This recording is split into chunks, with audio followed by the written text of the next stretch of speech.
Welcome to Penrose Learning, where we make understanding easy. You begin by checking prerequisites. Confirm your Samsung model and Android version so the steps match. Once done, force close WhatsApp from recent apps. That prevents background reconnects. Next, open Settings and locate apps. You need app-specific controls.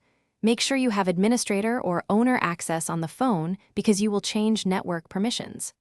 Once you have those, proceed to the app controls for WhatsApp. This is the first actionable move toward turning off its internet access. You now block WhatsApp data. Open Settings, tap Apps, find WhatsApp, and enter mobile data and Wi-Fi.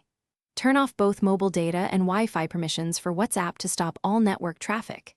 If your Samsung has data saver or background data controls, disable background data specifically for WhatsApp so notifications stop, but other apps keep working.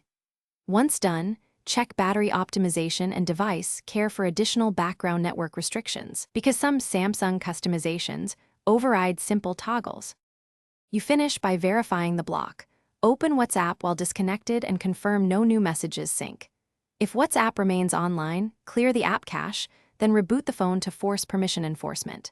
Make sure VPNs, proxy profiles, or device admin policies aren't restoring connectivity. Disable any VPN and recheck.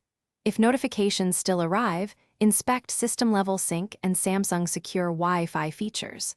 Finally, re-enable needed connections the same way, and remember why you limited access.